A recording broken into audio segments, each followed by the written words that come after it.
రక్షకుడైన యేసుక్రీస్తు వారి పరిశుద్ధ నామంలో కూడి వచ్చిన విశ్వాసులందరికీ వందనాలు తెలియజేస్తున్నాను. Praise lord. బాగున్నారా? ఆన్సర్ సరిగా లేదు. బాగున్నారా? సరే, బాగుంటే ఒకసారి నవ్వండి. సంతోషం. దేవుని కృప మహదైశ్వర్యం, ఆయన కాపుదల, ఆయన భద్రత మన మీద, మన కుటుంబాల మీద హెచ్చుగా ఉండడాన్ని బట్టి దినం వెంబడి దినం, గడియ వెంబడి గడియ, సంవత్సరం వెంబడి సంవత్సరం మనము మన కుటుంబాలు అనుభవిస్తూ ఉన్నాం. ఇంకా సజీవుల జాబితాలో నా పేరు ఉంది అంటే మనం తింటున్న మసూరా బియ్యం గొప్పతనం కాదు, మనం కట్టుకున్న అద్దాల మేడ గొప్పతనం కాదు, మనం కట్టుకున్న మనం ధరిస్తున్న కాటన్ లేకపోతే వస్త్రాల గొప్పతనం కాదు, ఏది కాదు. కేవలం దేవుని కృప మహదైశ్వర్యం. సంవత్సరం ఆంతంలో ఉన్నాం, అంటే ముగింపు సంవత్సరంలో ఉన్నాం. కొద్ది రోజుల్లో ఈ సంవత్సరం ముగించబడతా ఉంది. నిజమే, సంవత్సరాలు దొర్లిపోతూ ఉన్నాయి. షాలోంలోకి మొదటగా అడుగుపెట్టినప్పుడు నా వయసు 19 సంవత్సరాలు, ఇప్పుడు దగ్గరగా 49 సంవత్సరాలు. ఈ మధ్యకాలంలో ఈ మధ్యకాలంలో ఆత్మీయంగా సంఖ్య పెరిగింది. నా ఆత్మీయత ఎంత పెరిగింది? ఇది నా ప్రశ్న, నాకు నేనుగా వేసుకుంటున్న ప్రశ్న. ఇన్ని సంవత్సరాల సంఘ అనుభవంలో కొనసాగుతున్న నేను ఆత్మీయంగా ఎంత దీవించబడ్డానో, ఆత్మీయంగా ఎంత ఎదిగాను. 19 సంవత్సరాల వయసులో సంఘానికి వచ్చినప్పుడు జుట్టు నల్లగానే ఉన్నాయి, ఇప్పుడు బాగా పండి పగిలిన పత్తి చేనులాగా ఉంది కదా, చూడటానికి అలాగ అనిపిస్తుందిలే.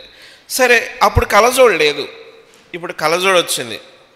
అప్పుడు కొంచెం స్లిమ్గానే ఉండేవాళ్ళం, ఇప్పుడు కొంచెం బెలూన్ లాగా ఉబ్బాం. సో ఇది నా శరీర మన ఆకృతిలో వచ్చిన మార్పులు. ఎందుకు ఇవన్నీ చెప్తా ఉన్నానంటే, ఆత్మ సంబంధమైన శరీర సంబంధమైన ఆకృతిలో మార్పులు వచ్చాయి, వెళుతున్నాం. కానీ ఆత్మ సంబంధంగా మనలో వచ్చిన మార్పు ఎంత? మార్పు లేకపోతే, ట్రాన్స్ఫర్మేషన్ అంటారు, పరివర్తన, మార్పు మానవ జీవితంలో సహజంగా దేవుడే పెట్టాడు. మారాలి, మార్చుకోవాలి. మార్పులో మన జీవితాలు కొనసాగాలి. అందుకే బలలో చేయబోయే ముందు మనల్ని మనం పరీక్షించుకుందాం. ఈ సంవత్సర కాలంలో ఎంత ఆత్మీయత మన జీవితాల్లో నుండి పొంగి బయటకు వచ్చింది? మన ఆత్మీయత వల్ల మనం ఎంత దీవించబడ్డాం? మన ఆత్మీయత వలన ఇతరులకు మనం ఎంత ఆశీర్వాదకరంగా ఉన్నాం? అందుకే ఒక టైటిల్ పెట్టుకుందాం. ఈ మధ్యాహ్న కాల సమయంలో ఈ వర్తమానానికి ఒక టైటిల్ పెట్టుకుందాం, be blessed and being blessed to others. అంటే నేనెంత ఆశీర్వదించబడ్డానో ఈ సంవత్సరంలో, నేను ఇతరులకు ఎంత ఆశీర్వాదకరంగా ఉన్నాను. 2 ప్రశ్నలు. ఒకటి, ఈ సంవత్సరంలో నేనెంత ఆశీర్వదించబడ్డాను అంటే ఆత్మీయంగా, శరీరానికి ఇళ్ళు వాకిళ్ళు పొలాలు గట్రా గురించి మాట్లాడడంలే. నేను మాట్లాడుతూ ఉంది ఏంటంటే, ఆత్మీయంగా నేనెంత దీవించబడ్డాను, ఇతరులకు ఆత్మీయంగా నేనెంత దీవెనకరంగా ఉన్నాను అనే ఆ ప్రశ్నతో మనం ప్రారంభించుకుందాం.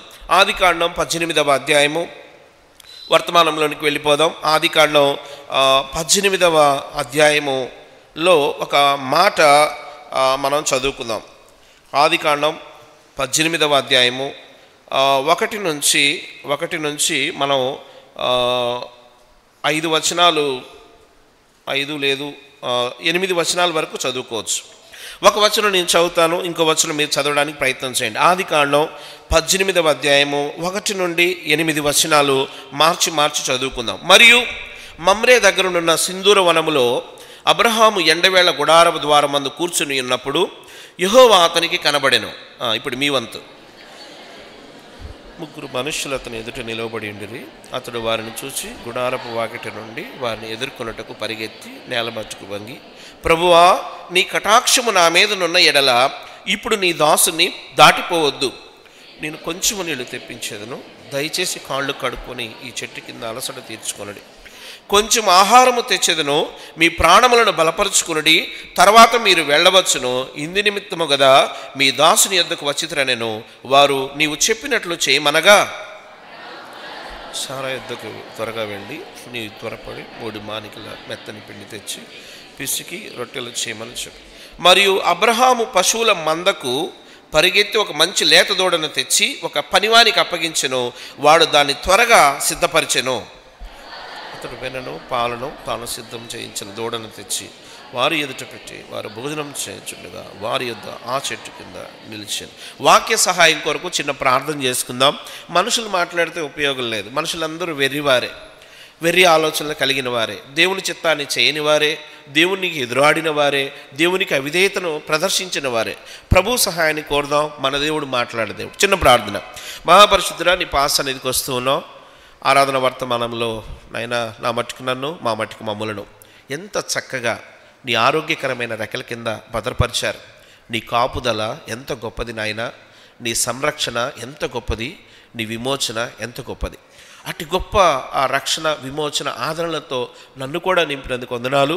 చదవబడిన లేఖన భాగాన్ని మీరు దీవించి ఆశీర్వదించి మీరు మాత్రమే మహిమ పొందమని నజరేయుడైన యేసుక్రీస్తు వారి పరిశుద్ధ నామంలో ప్రార్థించి అడిగి వేడుకొనుచున్నాము తండ్రి. ఆమేన్. ఆదికాండం 18వ అధ్యాయాన్ని మనం ధ్యానం చేసుకోబోతున్నాం, లేదు దాన్ని చదువుకుంటూ ఉన్నాం. ఈ అధ్యాయాన్ని 2 ముక్కలు చేయొచ్చు. ఆ అధ్యాయాన్ని 2 ముక్కలు అంటే పేపర్ను సగానికి చెంచడానికి ప్రయత్నం చేయబాకండి. 2 ముక్కలు అంటే 2 అంశాలుగా చేయొచ్చు. ఏంటంటే 1 నుండి 15వ వచనం వరకు ప్రత్యేకంగా ఒక అంశం అందులో దాగి ఉంది. అలాగే 16వ వచనం నుంచి చివరి దాకా అంటే 33వ వచనం దాకా ఒక ప్రత్యేకమైన అంశం ఉంది. మరలా చెప్తున్నా, ఆదికాండం 18వ అధ్యాయంలో 1 నుండి 15 వచనాలు ఒక ప్రత్యేకమైన ఉద్దేశంతో ఉన్నాయి. అలాగే ఆదికాండం 18వ అధ్యాయము 16వ వచనం నుంచి 33 వరకు చూస్తూ ఉన్నప్పుడు దేవుడు ఆ వచనాల విషయంలో ఒక ప్రత్యేకమైన ఉద్దేశాన్ని కలిగి ఉన్నాడు. అది మంచి ఎండాకాలం, మంచి సమ్మర్, అంటే ఆ ఎండ కాస్తున్న సమయం. ఆ టైంలో దేవుడు త్రిసభ్య కమిటీని ఒకటి ఏర్పాటు చేశాడు. ఈ త్రిసభ్య కమిటీ అంటే 3 అంటే ఎంత? 3. త్రిసభ్య కమిటీలో ఎందరు ఉండాలంటే 3 ఉండాలి. బాగుంది. ఈ 3కి ఒక బాధ్యత ఏంటో రెస్పాన్సిబిలిటీ అంటే ఈ త్రిసభ్య కమిటీకి ఈ 2 పనులు చేయాలి. ఒకటి, ఒక వ్యక్తిని బ్లెస్ చేయాలి, ఇది ఒక పని. రెండవది, ఒక ప్రాంతాన్ని నాశనం చేయాలి. ఒక వ్యక్తిని బ్లెస్ చేయాలి, ఇది ఒక పని. రెండవ పని ఏంటి అని అంటే ఒక ప్రాంతాన్ని, సొదొమ గొమొర్రాగా పిలువబడుతున్న ప్రాంతాన్ని నాశనం చేయాలి. ఒకటి ఆశీర్వాదం, ఇంకోటి శాపం. ఒకటి దీవెన, రెండవది ఉగ్రత. ఈ పని చేయడానికి ఒక త్రిసభ్య కమిటీ ఏర్పాటు చేయబడింది. ఈ త్రిసభ్య కమిటీ అంటే ఈ 3 మరి వాళ్ళకి అప్పగించబడిన డ్యూటీలో ముందుకు వెళ్తూ ఉన్నారు. సో వీళ్ళు వెళుతూ ఉన్నప్పుడు అంటే ఆ ప్రాంతం మమ్రేగా చెప్పబడింది. మమ్రే దగ్గర ఉన్న సింధూర వనంలో అబ్రహాము ఎండవేళ గుడారపు ద్వారమందు కూర్చొని ఉన్నప్పుడు సో ఈ త్రిసభ్య కమిటీ ఒకళ్ళకి బ్లెస్సింగ్ ఇవ్వాలి, ఒక ప్రాంతాన్ని శపించాలి. ఒకరికి దీవెన ఇవ్వాలి, ఇంకొకళ్ళని సంపూర్ణంగా భూమి మీద లేకుండా దహించి వేయాలి. అంటే ఒక దీవెన, ఒక ఉగ్రత, 2 కలగలిపి ఉన్నవే ఈ అధ్యాయం. అందుకే దాన్ని మనం 2 భాగాలుగా చూసుకోవడం జరిగింది. సరే, దీవెన దగ్గరకు వద్దాం. ఇక్కడ ఎవరు కనిపిస్తూ ఉన్నారంటే అబ్రహాం కనిపిస్తూ ఉన్నాడు. అబ్రహాము దేవుని నమ్మెను, అది అతనికి చెప్పండి నీతిగా ఎంచబడింది. అబ్రహాము యొక్క జీవితం మనం ఎన్నోసార్లు ధ్యానం చేస్తూ ఉంటాం. ఈ అధ్యాయంలో అబ్రహాము దగ్గర 4 ప్రాముఖ్యమైన లక్షణాలు బహిర్గతం అవుతూ ఉంటాయి. వాస్తవంగా ఈ సబ్జెక్ట్ చెప్పడానికి చాలా టైం పడుతుంది. నేను దాన్ని కుదించి నాకు ఇవ్వబడిన సమయంలో దాన్ని సద్వినియోగం చేసుకోవడానికి ప్రయత్నం చేస్తాను.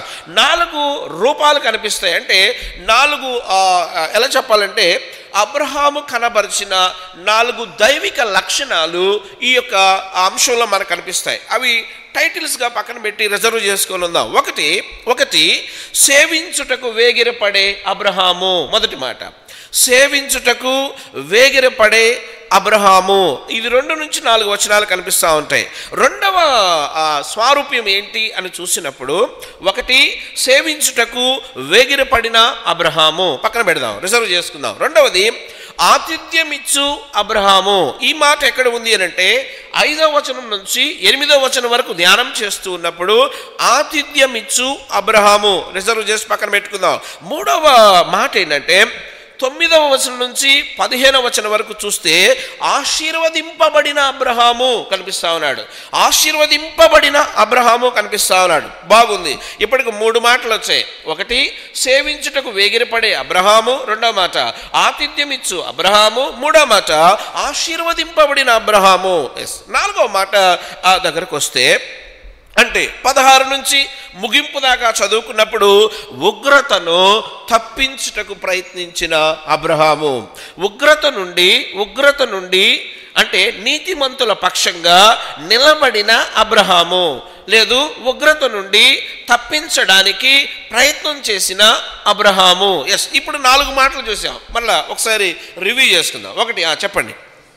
సేవించుటకు వేగిరపడిన అబ్రహాము, రెండవది ఆతిథ్యమిచ్చు అబ్రహాము, మూడవ మాట ఆశీర్వదింపబడిన అబ్రహాము, నాలుగవ మాట ఉగ్రత నుండి తప్పించుటకు ప్రయత్నించిన అబ్రహాము. మరలా వెనక్కు వద్దాం. ఈ సంవత్సరంలో ఈ 4 లక్షణాల్లో నా పరిపక్వత ఎంత వయసు పెరుగుతూ ఉంది? చెప్పాను ఇందాక, పగిలిన పత్తి చేలు వలె తెల్లగా అన్నీ మారిపోతూ ఉన్నాయి. బాగానే ఉంది, వయసు పెరుగుతూ ఉంది. ఇంతకుముందు బీపీ గురించి వినేవాడిని, ఇప్పుడు నాకే చెప్తున్నారు డాక్టర్లు, చక్రవర్తి నీకు కూడా బీపీ ఉందన్నారు. అనుకున్నాను, ఈ గిఫ్ట్ కూడా వచ్చేసిందా? రేపో మాపో షుగరు, వీళ్ళు 2 అక్క చెల్లెళ్ళంట, బీపీ షుగరు. డాక్టర్లు ఇప్పుడు ఎవరు అన్నారు, వీళ్ళిద్దరు అక్క చెల్లెళ్ళంట. బీపీ వస్తే అక్క వస్తే చెల్లిని కూడా పిలుస్తుంది అంటారా అని. బాగుంది, వెరీ గుడ్. బీపీ వస్తూ ఉంది, షుగర్ వస్తూ ఉంది, శరీరం శైథిల్యం అవుతూ ఉంది. మేబీ ముందుకు పోతే ఇంకెన్ని రోగాలు శరీరంలోనికి వస్తాయో. ఓకే, శరీరం బలహీనమైంది, అది మట్టికి చేరేదే కానీ దాన్ని ఇంకెక్కువగా సుఖాన్ని సంతోషాన్ని దానిలో ఉండి నేను కోరుకోలేను. ఎందుకంటే చెట్టుకు కాసిన ప్రతి ఆకు రాలవలసిందే, ప్రతి పండు ఎండిపోయి అలాగున అవ్వవలసిందే. మానవ జీవితం కూడా శైథిల్యతలోనికి వెళ్ళవలసిందే శరీర రీత్యా. ఇప్పుడు మరలా వద్దాం. ఆత్మ సంబంధంగా నేను సాధించిన పరిపక్వత ఎంత? నిజమే, షుగర్లు బీపీలు వస్తూ ఉన్నాయి, విసుగు వస్తూ ఉంది. ఎందుకో ఈ మధ్య ఎందుకు చిరాకు వస్తూ ఉంది, నన్ను ఎవరైనా తిడితే కోపం వస్తూ ఉంది, వాళ్ళని తిరిగి చాలా చేయాలని అనిపిస్తూ ఉంది. బాగా అప్పుడప్పుడు పళ్ళు కూడా పట్ట కొరుకుతా, పైకి అనలేను కదా, వాక్యాలు అడ్డొస్తూ ఉన్నాయి, వాక్యం అడ్డొస్తూ ఉంది. నేను విశ్వాసిననే ఒక ఆత్మ ఇది ప్రేరణ కలుగుతూ ఉంది. కోపం మాత్రం చాలా వస్తూ ఉంది. చాలా ప్రదర్శించాలని ఉంది, కానీ అన్నీ చేయటకు నాకు స్వాతంత్రం కలదు. కానీ చెప్పండి, అన్నీ చేయదగినవి కావు కదా. నాలో చాదస్తం కూడా పెరుగుతూ ఉంది. నాలో చాదస్తం అంటే అర్థం ఏంటంటే, నాకు నచ్చింది చేయకపోతే ఆ వ్యక్తిని ఎందుకో ఆ వ్యక్తితో మాట్లాడాలన్నా, ఆ వ్యక్తికి దగ్గరికి వెళ్ళాలన్నా, ఆ వ్యక్తిని కౌగిలించుకోవాలన్నా, ఆ వ్యక్తిని తిరిగి చేర్చుకోవాలన్నా మనసు రావడంలే. నాకు చాదస్తం ఎక్కువైపోయింది. ఎంత అంటే వయసును బట్టి అయి ఉండొచ్చు, ఆరోగ్యాన్ని బట్టి అయి ఉండొచ్చు, నా అహాన్ని బట్టి కూడా అయి ఉండొచ్చు. నా అహం చెప్తుంది, చక్రవర్తి ఎక్కడా తగ్గబాక అంటది. ఏమంటుందండి అహం? ఏమంటుంది? నువ్వు చిన్నప్పటి నుంచి పెంచుతున్నా, నిన్ను ఎంత జాగ్రత్తగా, ఎంత గౌరవంతో, ఎంత మర్యాదతో కోడల ముందు తగ్గుతావా? పక్కింటావని చెప్పుద్ది. కోడల ముందు ఇప్పుడు తగ్గితే ఎప్పుడు తగ్గిపోవాలి అని అంటది. ఈ అహం ఇలా నెట్ట నిలువున లేచి నిలబడుతుంది, తగ్గే ప్రసక్తే లేదు. ఎందుకో తెలుసా? నా అహాన్ని నేను తగ్గించుకోలేను. నా క్యారెక్టర్ని దైవజనులు చాలా ప్రార్థనాపూర్వకంగా ప్రతి సంవత్సరం ఒక ప్రాముఖ్యమైన అంశంలో మనం దైవికంగా ఎదగాలని పెద్దలు చక్కగా తగ్గింపు అనే ఉన్నతమైన మాట పెట్టారు. ఫ్లెక్సీల దాకా చేరాయి, హృదయాల దాకా చేరిందా? ఫ్లెక్సీకి ఎక్కింది తగ్గింపు, నాలోకి ఎక్కిందా అంటే చెప్పే నేను చేస్తున్నానా, వింటున్న నేను దాన్ని డైజెస్ట్ చేసుకున్నానా? పిల్లవాడికి రాత్రి పెట్టింది అరగలేదు అంటే అర్థం ఏంటో తెలుసా? వాడికి రైట్ టైంలో, రైట్ పరిస్థితిలో రైట్ ఫుడ్ పెట్టలేదు అని అర్థం. అంటే నాకు పెట్టబడిన ఫుడ్ నేను అరాయించుకోవాలన్నా దానికి తగ్గ ప్రక్రియ నాలో జరగాలి అంటే అర్థం ఏంటంటే దాన్ని నేను సాధన చేయాలి. సాధన చేయటం ద్వారా ఆత్మ సంబంధమైన విషయాల్లో నేను ఎదిగే అవకాశం ఉంది. మళ్ళీ నేను అబ్రహాం దగ్గరకు వస్తా. అబ్రహాము జీవితాన్ని చూస్తూ ఉన్నప్పుడు నిజంగా బీపీ షుగర్లు వచ్చే టైంలోనే ఉన్నాడు అబ్రహాం కూడా. ఆయన వయసు కూడా ఇంచుమించుగా సెంచరీకి దగ్గరగానే ఉన్నాడు. అంటే ఆయన కూడా అప్పటికే బీపీలు షుగర్ల ఏజ్లోనే ఉన్నాడు. చాదస్తం కూడా అబ్రహాంకి పెరగాలి మరి వాస్తవంగా. కానీ చాదస్తం ప్లేస్లో ఈయనకి ఒక ప్రాముఖ్యమైన లక్షణాలు కనపడతా ఉన్నాయి. ఏంటంటే సేవించుటకు వేగిరపడే అబ్రహాము. ఈ సంవత్సరంలో నీ సర్వోన్నతుడైన దేవుణ్ణి నువ్వు ఎదుర్కొన్న విధానం ఎంత? ఈ సంవత్సరంలో నువ్వు దేవునికి ఇచ్చిన సమయం ఎంత? ఈ సంవత్సరంలో నీ దేవుని సంగతులను గురించి ఆలోచించిన విధానం ఎంత?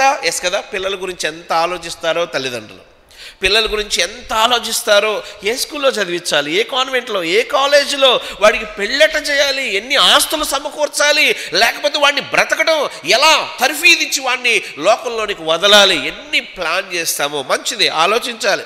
బిడ్డల కోసం శ్రేష్టమైన ప్రణాళికలు చేయాలి. దేవుణ్ణి సేవించు విధానములో నీ నేర్పరితనము ఎంత? ఓకే, ఈ త్రిసభ్య కమిటీ బయలుదేరింది. ఈ త్రిసభ్య కమిటీకి ఒక ప్రత్యేకత ఉంది. ఏంటంటే ఈ త్రిసభ్య కమిటీలో సర్వోన్నతుడైన దేవుడు కూడా ఉన్నాడు. ఎస్, ఈ త్రిసభ్య కమిటీలో స్కాలర్స్ ఏం చెప్తున్నారంటే, ఈ త్రిసభ్య కమిటీలో ఇద్దరు ఆర్కాంజెల్స్ అంటే ప్రధాన దూతలు, ఒకరు దూత కాదు, సర్వోన్నతుడైన దేవుడే అంటున్నారు స్కాలర్స్. అందుకే అబ్రహాము నా ప్రభువా యెహోవా అంటే ఆయన సంబోధించేటప్పుడు సర్వోన్నతుడైన దేవుణ్ణి మెన్షన్ చేస్తున్నట్టుగా ఈ అధ్యాయం మీరు ఇంటికి చదివితే మీకు అర్థమవుతా ఉంటుంది. ఓకే, ఈ త్రిసభ్య కమిటీలో సర్వశ్రేష్ఠుడైన దేవుడు నరావతారిగా అంటే నరుని రూపంలో వచ్చినట్టుగా ఇక్కడ కనిపిస్తూ ఉంది. ఈ త్రిసభ్య కమిటీలో సర్వశ్రేష్ఠుడైన దేవుడు కూడా ఉన్నాడు. ఈయనతో పాటుగా ప్రధాన దూతలు కూడా ఉన్నారని స్కాలర్స్ చెప్తా ఉన్నారు. సరే, అసలు యెహోవా దేవుని గురించి ఏమనుందంటే, నేను ఆత్మస్వరూపినై ఉన్నాను గనక, చెప్పండి, దేవుని గురించి ఏమనుంది? నేను ఆత్మస్వరూపినై ఉన్నాను గనక నన్ను ఆరాధించువారు ఆత్మతోనూ చెప్పండి సత్యముతోనూ ఆరాధించాలి అని చెప్పబడతా ఉంది. ఆత్మస్వరూపి అయిన దేవుడు శరీర స్వభావంలోనికి అంటే మనుష్య రీతిగా ఇది దేనికి సాదృశ్యంగా ఉంది అని అంటే యేసుక్రీస్తు వారికి సాదృశ్యంగా ఉంది. యేసుక్రీస్తు వారు సర్వ మానవులకు ఎలాగున ఆశీర్వాదకరంగా ఉన్నాడో, ఏ రీతిగా వారి బ్రతుకులను ఉద్ధరించి వారిని ఆశీర్వాదకరమైన మార్గంలో నడిపిస్తూ వారిని విమోచించి వారిని ఉద్ధరించడానికి యేసుక్రీస్తు వారు భూమి మీదకు వచ్చిన దానికి ఇది స్వారూప్యంగా ఉంది. అబ్రహామును దీవించడానికి ఒక త్రిసభ్య కమిటీ చూస్తా ఉన్నాం. ఆ కంటిన్యూషన్లో చదువుకుందాం. ఏమని రాయబడి ఉంది? బాగుంది. ఎండవేళ మంచి ఎండ, 2వ వచనం. అతడు కన్నులెత్తి చూచినప్పుడు 3 మనుషులు అతని ఎదుట నిలవబడి ఉండిరి. అతడు వారిని చూచి గుడారపు వాకిట నుండి వారిని ఎదుర్కొనుటకు పరిగెత్తి నేల మట్టుకు వంగి. ఎస్, ఇక్కడ అబ్రహాము యొక్క విధేయత కానీ ఈగర్నెస్ అంటే ఎదురు చూసే స్వభావం కానీ కనిపిస్తూ ఉంది. ఈ సంవత్సరం అంతట్లో ఈ అబ్రహాం యాటిట్యూడ్ మనలో ఉందా లేదా చెక్ చేసుకుందాం. ఆయన ఏం చేశాడు? వారిని చూచి, ఇది లుక్ ఆన్ టు గాడ్ అంటే దేవుని వైపు చూడడం. ఈ 2024వ సంవత్సరంలో ఎన్నిసార్లు కష్టం వచ్చినప్పుడు, బాధ వచ్చినప్పుడు, శ్రమ వచ్చినప్పుడు, ఇరుకొచ్చినప్పుడు, ఇబ్బంది వచ్చినప్పుడు, రోగం ముదిరినప్పుడు, లేకపోతే ఇంకా రకరకాల పరిస్థితులు వచ్చినప్పుడు, ఆత్మీయ క్షీణత వచ్చినప్పుడు మనం దేవుని వైపు చూడటానికి ప్రయత్నం చేశాం. ఎన్నిసార్లు దేవుని వాక్యం వైపు చూడటానికి ప్రయత్నం చేశాం. ఎన్నిసార్లు దేవుణ్ణి ఎదుర్కొనే వారంగా ఉన్నాం. ఎన్నిసార్లు దేవుణ్ణి మన యొక్క వ్యక్తిగత జీవితంలోనికి ఆహ్వానించిన వానిగా ఉన్నాం. మానవునికి తెలివితేటలు ఎక్కువ.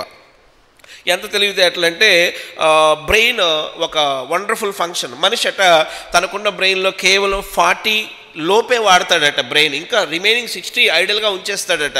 దగ్గరగా 40 to 50 లేదా 60% బాగా స్కాలర్స్ అయితే, అద్భుతమైన స్కాలర్స్ అయితే, ఐన్స్టీన్ అలాంటి వాళ్ళు అయితే 60 దాకా వాడతారు. రిమైనింగ్ అంతా కూడా ఖాళీయే, ఎంటీ. అంటే అర్థమైందంటే దేవుడిచ్చిన జ్ఞానాన్ని దేవుని ఎదుర్కొనడానికి, దేవుణ్ణి సేవించడానికి మనం ఎంత ఈ సంవత్సరంలో ఆయన సన్నిధిని ప్రేమించిన వారంగా ఉన్నాం. వాక్యంలో ఏముందో చూడటానికి ప్రయత్నం చేద్దాం. కీర్తనల గ్రంథం 20వ అధ్యాయము 6 నుంచి చూస్తే చాలా శ్రేష్టమైన మాట రాయబడి ఉంటుంది. ఏమని రాయబడి ఉంది? కీర్తన గ్రంథం తెలియను తన దక్షిణ బలము చూపును, తర్వాత పరిశుద్ధ ఆకాశంలో నుండి ఆయన నాకు ఉత్తరం ఇచ్చును. ప్రశ్న ఈ సంవత్సరంలో నీవు ఎన్నిసార్లు పరిశుద్ధ దేవుని యొక్క స్వరాన్ని విన్నావు? లేదు, ఎన్నిసార్లు ఆయన ఆన్సర్ని నువ్వు పొందుకున్నావు? ఎన్నిసార్లు నీ సొంత జ్ఞానంతో ముందుకెళ్ళడానికి ప్రయత్నం చేశావు? మన దేవుడు ఎలాంటి దేవుడు అక్కడ చాలా స్పష్టంగా ఉంది. నువ్వు అడిగితే ఆయన ఎంత మంచిగా స్పందిస్తాడు, ఆయన ఎంత గొప్పగా నీ మాట వింటాడు అనే మాటకి అక్కడ రాబడింది. యెహోవా తన అభిషిక్తుని రక్షించునని నాకు ఇప్పుడు తెలియను, రక్షణార్థమైన తన దక్షిణ హస్తబలము చూపును, తన పరిశుద్ధ ఆకాశములో నుండి ఆయన ఉత్తరమిచ్చును. అంటే నీకు ఉత్తరమిచ్చే దేవుడు ఉన్నప్పుడు నీవు ఎంతగా నీ జీవితంలో ఎదురయ్యే ప్రతి ప్రశ్నకి జవాబుగా ఆయనను ఆశ్రయించావు. 7వ వచనానికి వద్దాం. కొందరు రథములను బట్టియు కొందరు గుర్రములను బట్టియు అతిశయపడుదురు, మనమైతే మన దేవుడైన యెహోవా నామమును బట్టి అతిశయపడుదుము. ఒకటి, ఆయన యొక్క వాయిస్, లేకపోతే నీ సమస్యల్లో నీ పరిస్థితుల్లో ఆయనకి ప్రార్థన మొదలుపెట్టినప్పుడు ఆయన స్వరాన్ని ఎన్నిసార్లు విన్నావు? రెండవది, నీవు దేని యందు అతిశయిస్తూ ఉన్నావు? నీ జ్ఞానాన్ని బట్టా, నీకున్న వైభవాన్ని బట్టా కదా. కొందరట ఎలా అతిశయిస్తారట? రథములను బట్టియు. ఇప్పుడు కారు ఉంటే పెద్ద లెక్క లేకుండా పోయింది, కానీ నా చిన్నప్పుడు ఎవడైనా మారుతి కారు దాకా కూడా వద్దు, అప్పుడు లోనా అని ఉండేది. లోనా సన్నగా చిన్న బండి ఉండేది. ఆ రోజుల్లో లోనా ఉంటే వాళ్ళు చాలా ధనవంతులు అన్నట్టుగా ఫీల్ అయ్యేవాళ్ళు, చాలా అంటే మంచి రిచ్ అన్నట్టుగా ఫీల్ అయ్యేవాళ్ళు. మారుతి 800 ఉంటే ఆ రోజుల్లో కార్ అంటే అదిరా అని అనుకునేవాళ్ళు. ఇప్పుడు ఎవడు లెక్క చేయటం లేదులే. ఇప్పుడు విషయానికి వద్దాం. దేనిని బట్టి నీ అతిశయం? నీ ఉద్యోగాన్ని బట్టా, నీ సంపాదనను బట్టా, నీ బ్యాంక్ బ్యాలెన్స్ని బట్టా, దేన్ని బట్టి అతిశయం? ఎందుకు నువ్వు అందరిలో కలవలేకపోతా ఉన్నావు? ఎందుకు నిన్ను ఒక సెపరేట్ ఎంటిటీగా మార్చుకున్నావు? అందరికీ అంటే నీ డిగ్నిటీ ఎవరి ముందు ప్రదర్శించడానికి? దేవుడు నిన్ను దాసుడుగా ఉండమని కోరితే నువ్వు యజమానిగా ఉండడానికి ఎందుకు ప్రయత్నం చేస్తా ఉన్నావు? ఎందుకు డామినేట్ చేస్తా ఉన్నావు? నిన్ను ప్రధాన దాసుడని దేవుడే చెప్తా ఉంటే నీ బాసిజం ఏంటి కదా. కొన్నిసార్లు మనం బాసులా ఫీల్ అవుతూ ఉంటాం. దేవుడిచ్చిన పనిలో బాసిజం, లేకపోతే దేవుడు చెప్పిన పనిని చెప్పినట్టుగా కాకుండా కొంచెం కలిపైనా కొంచెం లేకుండా అయినా చేసే స్వభావం, అతిశయం అన్న కదా. కొందరు రథములను బట్టియు, కంటిన్యూషన్ ఇంకో మాట ఉంది, గుర్రములను బట్టియు ఏం చేస్తారంట? అతిశయపడతారు. కలిగి ఉన్న దాన్ని బట్టి అతిశయపడదాం. కానీ నిజమైన అతిశయం ఏముందో అక్కడ కంటిన్యూషన్లో, మనమైతే కదా, మనం అతిశయించాలి. దేన్ని బట్టి? మనమైతే దేవుడైన యెహోవా నామమును బట్టి అతిశయపడదుము చెప్పాలి. ఇంటికి ఎవరైనా బంధువులు వచ్చినప్పుడు ఇది బర్మా టేకు, ఇది చెప్పండి. కొంతమంది ఇల్లు కట్టుకుంటే ఆ లైన్లో వెళ్ళాలంటే భయం. ఎందుకో తెలుసా? వాళ్ళు పిలిచి ఆ ఇల్లు వివరాలన్నీ చెబుతారు. ఇది మా బర్మా టేక్తో కట్టా, ఇది మైసూరు నుంచి తెప్పించా, ఈ మార్బుల్ కదా. ఒక ఇల్లు కట్టిస్తే అంత తృప్తి, అంటే అది ఆ ఆనందాన్ని పంచుకోవాలనే తపన బాగానే ఉంది. కానీ దేవుని పిల్లల అతిశయం అంటే ఎవరైనా నిన్ను వచ్చి పొగిడినా, ఎవరైనా నిన్నొకళ్ళు వచ్చి సాధించావన్నా, ఇది నువ్వు అచీవ్ చేసావన్నా, నీ చూపు, నీ మాట, నీ మనసు, నీ కేంద్రీకరణ దేవుని తట్టు తిరగాలి. అంటే ఇది ఆయన లేకుండా నాకు కలగలేదు అని చెప్పాలి. ఈ వైభవం ఆయన లేకుండా నాకు రాలేదు అని చెప్పాలి. ఈ విజయం వెనక ఆయన ఉన్నాడు అని చెప్పాలి. ఈ జ్ఞానం వెనక ఆయన ఉన్నాడు అని చెప్పాలి. అంటే నువ్వు సాధించిన ప్రతిదీ దేవుడు లేకుండా కలగలేదు కాబట్టి, సాధించినవన్నీ ఆయన నామంలోనే సాధించాం కాబట్టి, నీవు సాధించుటకు కారణమైన నీ దేవుణ్ణి ఎన్నిసార్లు, ఎన్ని వేదికల మీద, ఎన్ని చెప్పాల్సిన చోట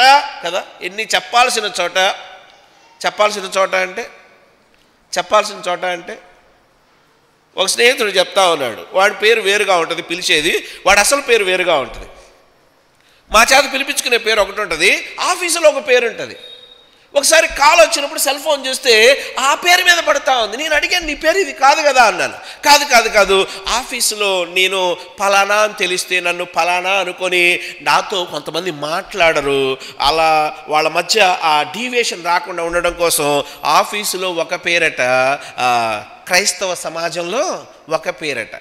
ఆఫీసులో ఒక పేరట, క్రైస్తవ సమాజంలో ఒక పేరట. అంటే నేను ఆఫీసులో ఒకలాగా కనపడాలని ప్రయత్నం చేస్తా ఉన్నాను, దేవుని సంఘంలో ఒకలాగా కనపడాలని ప్రయత్నం చేస్తాను. అంటే నా వేషధారణ ప్రాంతాన్ని బట్టి, సమయాన్ని బట్టి, వ్యక్తులను బట్టి మార్చే ఈ యొక్క ఊసర వెళ్ళి బ్రతుకుందే అది నాకు మేలు చేసేది కాదు. ఎందుకో తెలుసా? ఇంటైనా బయటైనా వేదికైనా స్నేహమైనా బంధుత్వం అయినా ఎక్కడైనా నా దేవుడే, నా దేవుడే, నా దేవుడే. అబ్రహాము దేవుని యొక్క ఉన్నతమైన ప్రభావాన్ని చూసిన వానిగా ఉంటా ఉన్నాడు. ఎన్నిసార్లు ఈ సంవత్సరంలో వేదికల మీద లేదు నువ్వు నిలబడిన స్థలాల్లో యేసు నిన్న ఒక వీడియో చూస్తా ఉన్నాను. నిజంగా ఆ వీడియో చూస్తే నాకు బాధ కన్నా ఆనందం ఎక్కువ కలిగింది. ఏంటనంటే వెంకటేశ్వర యూనివర్సిటీ, మేబీ ఆ యూనివర్సిటీలో ఒక ప్రొఫెసర్ని అక్కడ కొంతమంది వచ్చి హెరాస్ చేస్తూ ఆయన్ని చాలా రకాలుగా అంటున్నారు. నేనేమనుకున్నానంటే ఈయన భయపడతాడేమో అని నేను ఆయన వైపే చూస్తా ఉన్నాను. ఆయన భయపడడం కాదు, ఆయన ఏమంటున్నాడంటే నన్ను కొట్టడానికి వచ్చారా, కొట్టండి, మీ పని చక్కగా చేసుకోండి. అయితే ఒకటి జరిగింది నాలో, ఏంటో తెలుసా? ఒకప్పుడు నేను మద్యం తాగాను, ఒకప్పుడు నేను చేయకూడని పనులన్నీ చేశాను. అలాంటి నా బ్రతుకును నా యేసయ్య మార్చి ఈ రోజున ఒక ప్రొఫెసర్గా ఉంచాడు అని మనల్ని ఇప్పుడు సపోజ్ కింద చక్రవర్తి నేను కొట్టడానికి ఒక గుంపు ఉందంటే ఇటు గోడ దూకే అవకాశం ఏమైనా ఉందా అని చూసుకుంటానేమో. ఆయన కొట్టడానికి వస్తే ఏం చెప్తున్నాడు తెలుసా? ఆ బాధలో కూడా తన దేవుడు తనను ఎలా మార్చాడు. ఎంత ధైర్యంగా చెప్తున్నాడు. అయ్యా నేను మద్యపానిని, అయ్యా నేను పాపిని, చాలా చేశా, నన్ను మారమని, నన్ను మార్చే శక్తి ఎక్కడా నాకు కనపడలా. నేను యేసయ్య దగ్గరకు వచ్చా, ఆయన నా బ్రతుకును మార్చేశాడు, నన్నేం చేయమంటారు ఆయన గురించి చెప్పకుండా నేను ఎలా ఉండగలను అంటున్నాడు. సవాళ్లతో కూడిన క్రైస్తవ జీవితం 2024లో దేవుని సాక్షిగా, దేవుని చూపించే వ్యక్తులుగా నీకు నాకు ఎదురైన సవాళ్లలో ఎంత నిలిచామో, ఎంత తప్పించుకొని వెళ్ళిపోయాం. క్రైస్తవుడని తెలిస్తే ఒకవేళ నన్ను ఏమైనా చిన్న చూపు చూస్తారేమో. బైబిల్ బయటికి కనపడితే కదా చాలా వెరైటీగా ఉంటాయి. కొంతమంది బైబిల్లో చందనా బ్రదర్స్ వారి కవరు చెప్పండి, ఆ తర్వాత ఆర్ఎస్ బ్రదర్స్ వారి కవరు, ఆ తర్వాత ఇంకో బ్రదర్ వారి కవర్ కట్టుకొని అది అసలు బట్టలో లేకపోతే బైబిల్ అర్థం కాకుండా క్యారీ చేసేవాళ్ళు. ఆయనను ఎవరు ఒప్పుకుంటారో ఆయన వారిని ఒప్పుకుంటాడు. ఆయనను ఎవరు ఒప్పుకుంటారో వారిని ఆయన ఒప్పుకుంటాడు. అబ్రహాము ఏంటి నీ తెగింపు అంటే దేవుని ఎదుర్కొనే విషయంలో అక్కడ కంటిన్యూషన్లో ముందుకు పోదాం. అంటే మన అతిశయం దేవుని వలనే కానీ మన జ్ఞానాన్ని బట్టి, మన ఉద్యోగాలను బట్టి, మన స్టేటస్ని బట్టి లేదు మనకున్న ఏవి కూడా కాదు అనేది మనం జ్ఞాపకం చేసుకోవాలి. ముందుకు పోదాం, సమయం లేదు కనుక. అబ్రహాం ఏం చేశాడు అంటే వారిని చూసి గుడారపు వాకిటి నుండి వారిని ఎదుర్కొనుటకు పరుగెత్తి, ఈగర్నెస్, మామూలుగా వెళ్ళి కూడా రండి బ్రదర్ అని పిలవచ్చు, రండి బ్రదర్ రండి ప్లీజ్ మా ఇంటికి రండి అని కూడా పిలవచ్చు.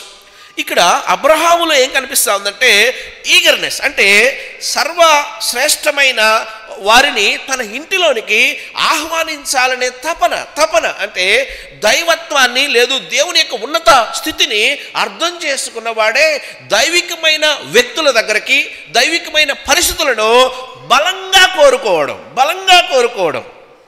చాలా ఒక అనౌన్స్మెంట్ జరుగుద్ది కొంతసేపు ఆగితే. క్రిస్మస్ సందర్భంగా ఒకవేళ 2 లేదా 3 ఫ్యామిలీలు గ్యాదర్ అయ్యి ఏమన్నా చిన్న ప్రేయర్ మీటింగ్ మీ ఇంట్లో పెట్టుకుంటే చెప్పండి, పెద్దలుగా వచ్చి వాకింగ్ చెప్పి వస్తాము అని అనౌన్స్మెంట్ నెల రోజుల నుంచి జరుగుతుంది. దగ్గరగా నాకు తెలిసి నెల రోజుల నుంచి జరుగుతుంది. కానీ చాలాసార్లు ఈ అనౌన్స్మెంట్ మీద మనుషుల దృష్టి ఎందుకో రావడంలే, నాకు అది అర్థం కాల. ఈ అనౌన్స్మెంట్లో ఏమి దాగి ఉంది, ఏ రక్షణ కొరకు మనం పనిచేయాలి, దేనికోసం మనం ఉన్నాం, దేవుని కోసం మనల్ని ఎందుకు ఏర్పాటు చేసుకున్నాడు, ఏ పని కోసం దేవుడు మనల్ని పిలిచాడు, ఏ పని చేయడానికే మనం ఉన్నాం అనేది ఆ కాన్షియస్నెస్ లేదు నాతో కూడా కలిపి చాలాసార్లు అంటే చూద్దాంలే చేద్దాంలే కానీ దేవుడు అందుకే పిలిచాడు. కానీ దేవుడు ఆ పని చేయడానికి మనల్ని ఏర్పాటు చేసుకున్నాడు. నీ జనాంగంలో నుండి నిన్నే ఎందుకు బయటికి తీశాడో తెలుసా? నీ వలన నీ ఇరుగు పొరుగు వారందరూ బ్లెస్ చేయబడాలి, నీ వలన నీ స్వజనులు తెలుసుకోవాలి, నీ వలన నీ ఇంటి పేరోళ్ళు తెలుసుకోవాలి, లేకపోతే నువ్వు అనుకుంటున్న ఆ శాఖ, ఆ వర్గం, ఆ గుంపు తెలుసుకోవాలి. మరి నువ్వే చెప్పకపోతే, నువ్వే తెలియజేయకపోతే, నువ్వే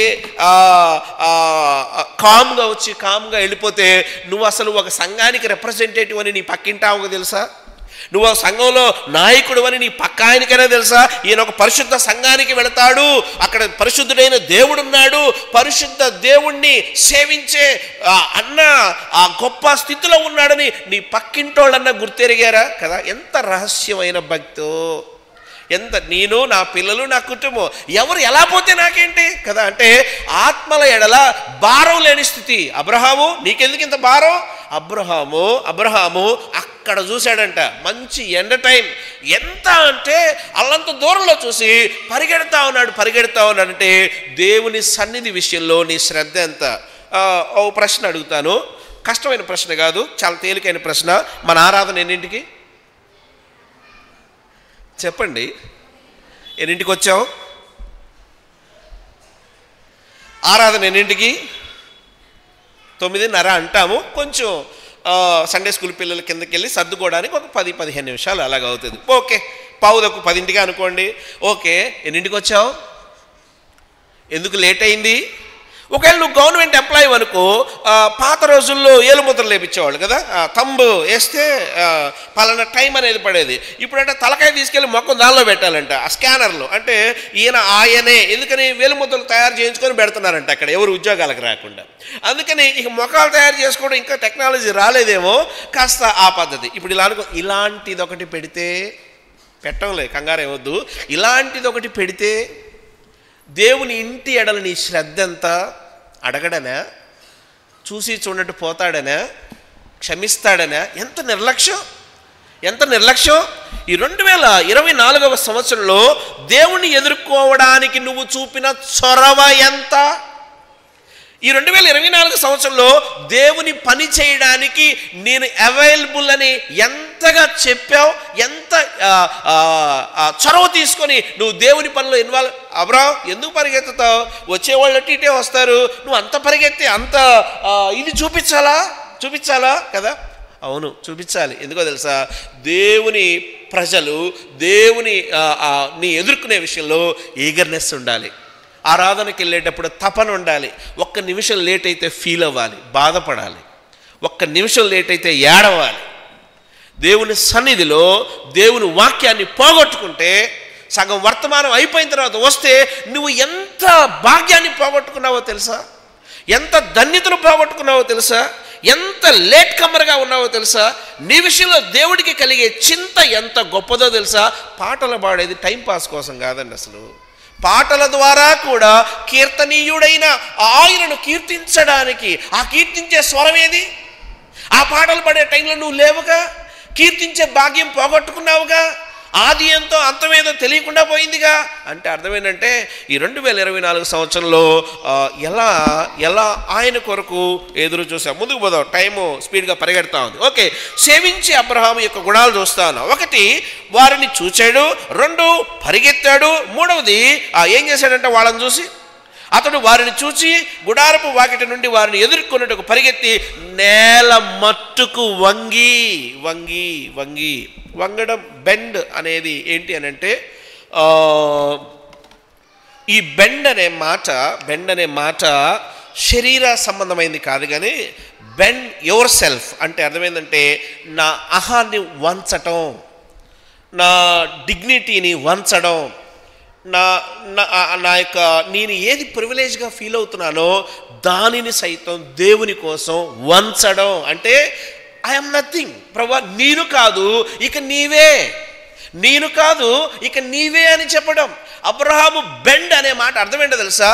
నా జీవితాల్లో నేను కాదు, ఐఎమ్ నథింగ్, నేను ఎన్నికలేనోడిని, ఇకను నీవే, ఇక ముందు కూడా నీవే అంటే నాదేది లేదు, నాది అనేది ఏదీ లేదు, ఉన్నదంతా నీదే, నువ్వు ఇచ్చిందే, నువ్వు అనుభవించమని చెప్పిందే. ఈ ఆయుష్కాలం నువ్వు ఇచ్చిందయ్యా, ఈ ఆయుష్కాలం నువ్వు ఇచ్చింది, ఈ బ్రతుకు నువ్వు ఇచ్చింది, ఈ బలము నీది, ఈ శక్తి నీది, ఈ జ్ఞానము నీది, ఎవ్రీథింగ్ నీది. నీ దగ్గర పెట్టడానికి నాకేంటి బాధ? కదా. అబ్రహాం ఏంటి నీ స్టేటస్? నేల మట్టుకు వంగాలంటే చాలా కష్టం కదా. నేను ఇంట్లో ప్రాక్టీస్ చేశాను. నేల మట్టుకు వంగడం అంటే ఎట్లా అంటే, ఇక సాష్టాంగ చెప్పండి, సాష్టాంగ, తెలుగులో మంచి పదాలు ఉంటాయి. సాష్టాంగ నమస్కారం అంటే ఆయనకి హెచ్చుగా చూపించడానికి నా దగ్గర ఏమీ లేదు. మోకరించి ప్రార్థన చేయండి అంటేనే మేము కూడా కుర్చీలోనే కూర్చుంటున్నాంలే. మోకరించి ప్రార్థన చేయండి అంటే మోకాళ్ళు ఉంచేవాళ్ళు లేరు. నాకు బాగా గుర్తు, ఓ ఫోటో చూశాను. బక్సింగ్ గారు ఆయన చివరి లాస్ట్ స్టేజ్లో ఆయన కూర్చోడానికి కష్టం అని చెప్పి కుర్చీ వేశారు. వర్తమానం చెప్తారని నలుగురు పట్టుకుని ఆయన తీసుకుని అక్కడ కూర్చోబెడితే ప్రార్థన అన్నప్పుడు ఆయన ఏం చేశాడంటే, నాకు చాలా వాటికి ఆ పోస్చర్ ఏదైతే ఉందో ఆలోచింపజేసింది. కుర్చీలో కూర్చుంటానికే ఓపిక లేని ఆయన ప్రేయర్ అన్నప్పుడు మోకాళ్ళ మీదకి వచ్చేసి మోకాళ్ళ మీద ప్రార్థన చేయడానికి ప్రయత్నం చేశాడు. ఆరోగ్య సమస్యల వల్ల ఒకళ్ళు చేయలేకపోతే అది వేరే విషయం. కానీ అంటే ఇదన్నీ ఎలా జరుగుతాయి అంటే, దేవుణ్ణి ఘనంగా ఎంచుకున్న వాడే, దేవుణ్ణి మించిన వాడిని నేను కాదు, దేవునికి మించిన జ్ఞానం నాది కాదు, నేను దేవుని ముందు తగ్గవలసి ఉన్నది, ఆయన హెచ్చవలసి ఉన్నదని ఎవరు తమ జీవితాల్లో బలంగా తీర్మానం చేసుకుంటారో వారు మాత్రమే ఇలా చేయగలుగుతారు. వారు మాత్రమే ఈ మంచి యాటిట్యూడ్తో ఉంటారు. అంటే అక్కడ రాయబడి ఉంది, సేవించుటకు వేగిరపడిన అబ్రహాము. మొదటి భాగం చూసాం, టైం లేదు, నేను స్పీడ్గా వెళ్ళిపోతున్నా. రెండవ భాగం మనం చెప్పుకున్న దానిలో ఆతిథ్యమిచ్చు అబ్రహాము. ఆతిథ్యం, ఈ ముగ్గురు వచ్చారు, బాగానే ఉంది. వీళ్ళకి పరిగెత్తుకుంటూ అబ్రహాం వెళ్ళాడు. ప్రభువా నీ కటాక్షం నా మీద ఉన్న ఎడల నీ దాసుని పోవద్దు అన్నాడు. అయ్యా నేను కొంచెం నీళ్లు తెప్పిస్తాను అన్నాడు. కాళ్ళు కడుక్కోండి అన్నాడు. ఈ చెట్టు కింద అలసట తీర్చుకోండి అన్నాడు.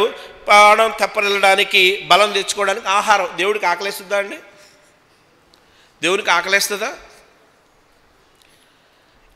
ఇక్కడ గమనించాల్సిన విషయం ఏంటంటే, సర్వోన్నతుడైన దేవుడే ఒక ఫిజికల్ అపీరెన్స్లో వచ్చినప్పుడు, ఆ ఫిజికల్ అపీరెన్స్లో ఒక మనిషికి సగటును కలిగే అలసట, సగటును కలిగే ఆకలి, సగటున చేయవలసిన మర్యాద అబ్రహాము ఇవన్నీ తెలిసి చేయలా. హెబ్రీలు రాసిన పత్రికలో రాయబడింది, హెబ్రీ 13:2 ఏమన్నా తెలుసా? కొందరు తెలియకనే, ఏదంటే తెలుసా, కొందరు తెలియకనే దేవదూతలకి ఏమిచ్చారంట? ఆహారం ఇచ్చారంట. అంటే సర్వోన్నతుడైన దేవుణ్ణే సంపూర్ణంగా అని కాకపోయినా నేను దేవదూతలను ఎదుర్కొంటున్నాననే ఆలోచన అయితే కొంతవరకు అబ్రహాముకు ఉంది. అబ్రహాము మానవ సంబంధంగా కొన్ని ఆతిథ్యం ప్రిపేర్ చేస్తా ఉన్నాడు. చాలా శ్రేష్టమైన భోజనం. మంద దగ్గరికి వెళ్ళాడు, మంచి లేత దూడను తీసుకొచ్చాడు. ఇటు పోయాడు, పాల మీద తేలాడుతున్న వెన్నం తీసుకొచ్చాడు. ఇంకా రకరకాలుగా సడన్గా ఇంటికి గెస్ట్ వస్తే ఎలా ఉంటుందండి? అమ్మ ఇంటికి గెస్ట్ వచ్చాడు, అన్నం వండంటే ఏమొచ్చుద్ది సమాధానం చెప్పండి? నీకు పెట్టడమే. చెప్పండి, కొంతమంది గురించి అందరూ ఇలా అనరు, నీకు పెట్టడమే ఎక్కువ, నీకు పెట్టడానికే ఇది లేక పోతా పొట్లాలు కట్టించుకొని తెస్తా ఉన్నా, ఇంక మళ్ళీ నీతో నలుగురా కదా, నీకు పెట్టడానికే నాకు వండే ఓపిక లేక 4 పొట్లాలు కట్టిస్తా ఉన్నా, నువ్వు మళ్ళీ నలుగురిని తెచ్చి వంట చేయమంటే అది వేళ కాని వేళలో. ఇప్పుడు ఫుడ్ అంటే పోనీ అదేమన్నా చిన్న ఫుడ్డా? ఒక దూడ కటింగు, మంచి డిష్, ఇన్ని ఎలా సాధ్యం? ఆతిథ్యం ఇచ్చు అబ్రహాము. మరి ఆత్మ సంబంధంగా నిజమైన ఆతిథ్యం ఏంటి? నేను శరీర సంబంధమైన ఆతిథ్యం గురించి చెప్పడం లేదు, కానీ దేవునికి నిజమైన అర్పణ, నిజమైన మీరు గమనించారో లేదో, ఇక్కడ దేవుడు మనిషిని పోషించటం కాదు, మనిషి దేవుని పోషించాలని ప్రయత్నం చేస్తా ఉన్నాడు. నా మాట అర్థమైందో లేదో? దేవుడు మనిషి యొక్క ఆకలిని తీర్చడానికి చేసే ప్రయత్నం కాదు. ఇక్కడ ఒక మానవుడు దేవుని ఆకలిని తీర్చాలి, లేదు అంటే శరీర సంబంధంగా ఉన్నప్పుడు వచ్చే అలసట నుండి పక్కకు తప్పించాలని చేసే ఒక ప్రయత్నం. దీనికి మనం ఎలా అర్థం చేసుకోవాలి? కీర్తన గ్రంథం 51వ అధ్యాయము 16వ వచనం ఏంటి? మనం కలిగి ఉండాల్సిన నిజమైన ఆకలి, నిజమైన అర్పణ. 2024వ సంవత్సరంలో నిజమైన అర్పణ అర్పించిన వ్యక్తిగా ఉన్నావా? నీ అర్పణ ఆగ్రాణించబడిందా?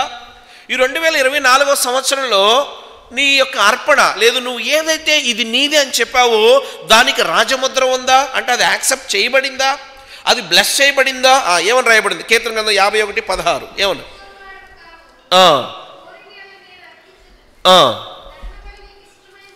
దహన బలి నీకు కాదు, తర్వాత విరిగి నలిగిన మనసే దేవునికి ఇష్టం కదండి. ఎంత శ్రేష్టమైన మాట. దేవుణ్ణి నువ్వు ఎలా తృప్తిపరచగలవు? దేవుణ్ణి ఎలా నువ్వు సంతోషపెట్టగలవు? ఏం చేస్తే దేవుడి ఆకలి తీరుతుంది కదా. అబ్రహాం అంటే తన దగ్గరున్న ప్రొవిజన్స్ని టకటక వాడేసి శ్రేష్టమైన ఆతిథ్యం. మరి దేవుణ్ణి నేను సంతోష పెట్టవలనన్నా, దేవుణ్ణి నేను తృప్తిపరచవలనన్నా, దేవుణ్ణి నేను గణపరచవలనన్నా నా దగ్గరేముంది? ఏముంది అంటే విరిగి నలిగిన మనస్సు ఆయనకి చెప్పండి ఇష్టం. ఇష్టం. ఎంత విరగొట్టబడ్డాం. దేవుడు వాక్యం మాట్లాడుతూ ఉన్నప్పుడు ఇది నాకే అని ఎన్నిసార్లు అనుకున్నాం? దేవుడు నాతో మాట్లాడుతున్నాడు, నన్ను నేను విరగొట్టుకోవాలి, నా బ్రతుకుని నేను బ్రద్దలు నా పాపపు స్వభావాన్ని బ్రద్దలు చేసుకోవాలి. దేవుడు కోరుకున్న ఆ నిజమైన హృదయార్పణ నేను దేవునికి ఇవ్వాలి. ఎన్నిసార్లు అనుకున్నాం? ఎన్నిసార్లు అలా సిద్ధపడ్డాం? ఎన్నిసార్లు ఆ విరిగి నలిగిన మనస్సుతో ఆయనను తృప్తిపరచడానికి మనం ప్రయత్నం చేశాం? ఆయనట నక్కలకు బొరియలు ఉన్నాయి, చెప్పండి. ఆకాశ పక్షులకు గూళ్ళున్నాయి, మనుష్య కుమారుడు తలవాల్చుకున్నట్టుకు ఏమీ లేదట స్థలం. ఆయన ఎక్కడుంటాడు? ఆకాశము నా సింహాసనము, చెప్పండి. భూమి నా పాదపీఠమని చెప్పిన దేవుడు ఎక్కడుంటాడు? ఆకాశము నా సింహాసనము, భూమి నా పాదపీఠమని చెప్పిన సర్వోన్నతుడైన దేవుడు ఎక్కడుంటాడు? తెలుసా? విరిగి నలిగిన హృదయంలోనే దేవుడు ఉంటాడు. ఎందుకంటే ఆ విరిగి నలిగిన హృదయంలో నుండి వచ్చే ఆ అర్పణ దేవుణ్ణి సాటిస్ఫై చేస్తుంది. నీ కన్నీటి ప్రార్థన దేవునికి ఇష్టం. నీ పాపపు స్వభావాన్ని తీసివేసుకోవడం దేవునికి ఇష్టం. నువ్వు కడగబడిన అనుభవంలోనికి వచ్చి రూపాంతర స్వభావంలోనికి రావడం దేవునికి ఇష్టం. ఆదివారం మందిరానికి వచ్చి ఎవరు నిలబడి మాట్లాడుతున్నా దేవుడు నాతో మాట్లాడుతూ ఉన్నాడు, సూటిగా మాట్లాడుతూ ఉన్నాడు, స్పష్టంగా మాట్లాడుతూ ఉన్నాడు. నా బ్రతుకు ఇది. ఏమండి, సంస్కారవంతమైన సోపు ఏదంట? మీరు టీవీ చూడరా? మీరు చాలా మంచోళ్ళు అయితే. సంస్కారవంతమైన సోప్ ఏంటంట? XXX అంట. సంస్కారవంతమైన XXX సోప్ ఇక్కడ పెట్టి ఆ మురికి వస్త్రాలు ఎడబెట్టి చూస్తూ ఉంటే మురికి పోద్దా? పోదు. ఏం చేయాలి తెలుసా? ఎంత సంస్కారవంతమైన సోప్ అయినా ఈ సబ్బు ఉండాల్సిన స్థలం ఈ మురికి మీద నేను దాన్ని వాష్ చేసినప్పుడు అది వాష్ అయ్యి ఆ సంస్కారవంతమైన సోప్ వల్ల నా బట్టలు కూడా సంస్కారవంతంగా తయారవుతాయి అనుకుందాం. అలాగా ఇప్పుడు ఇలాగ చూద్దాం. విరిగి నలిగిన మనస్సుతో ఈ 2024వ సంవత్సరంలో ఎంత ఆయన సన్నిధిలో కన్ఫెస్ అయ్యావు, నీ స్థితిని ఒప్పుకున్నావు. ఎన్నిసార్లు క్షమించబడిన అనుభవంలోనికి వచ్చావు. ఎన్నిసార్లు ఆయన సన్నిధిలో నువ్వు ఆయన సన్నిధిలో పరిచిన అనుభవంలోనికి ఉన్నావు. ఎందుకంటే విరిగి నలిగిన ఆ కింద కంటిన్యూషన్లో మాట ఉంటుంది. చదవమ్మా, ఏమని రాయబడింది? విరిగి నలిగిన మనస్సు ఆయనకు ఇష్టం అని తర్వాత ఒక మాట ఉంటుంది. ఏమని రాయబడింది? అది చాలా ప్రాముఖ్యమైన మాట. విరిగి నలిగిన హృదయాన్ని ఆయన అలక్ష్యము చేయడట, ఆయన త్రోసివేయడట. నువ్వు రోజు నీ పాపపు స్థితిని ఒప్పుకొని ఆ మస్టు మాలిన్యం నుండి బయటికి రావడం ఆయనకి చాలా ఇష్టం. నువ్వు విరిగి నలిగిన మనసుతో చేసే ఆరాధన ఆయనకి ఇష్టం. వాక్యం చేత గుచ్చబడి సరి చేసుకొని చక్కజేయబడి ఆ బలను సమీపించడం ఆయనకి ఇష్టం. నా శరీరమును తిని నా రక్తమును త్రాగువాడే ఎవరైనా? నా శరీరమును తిని చెప్పండి, నా రక్తమును త్రాగువాడే నిత్య మాట్లాడరేందండి. నా శరీరమును తిని నా రక్తమును త్రాగువాడే ఆ నిత్య జీవానికి వారసుడు. అంటే నిత్య జీవపు ఉనికి పట్టుకు వెళ్ళవలసిన నీవు ఆ విరిగి నలిగిన అనుభవంలోనికి రాకుండా కదా. మనకి నచ్చంది ఏందో తెలుసా? ఎవరైనా మన గురించి విమర్శ చేస్తే కదండి. విమర్శలు 2 రకాలు. ఒకటి సద్విమర్శ, రెండవది దుర్విమర్శ. ఒకటి సద్విమర్శ, రెండవది దుర్విమర్శ. అంటే అర్థమైందంటే ఒక విమర్శ, సద్విమర్శ ఎలా ఉంటుందో తెలుసా? నాలో ఉన్న స్థితిని చూడలేని నా సహోదరుడు నా గురించి కొంచెం కఠినంగానో సున్నితంగానో నన్ను విమర్శ చేయటం.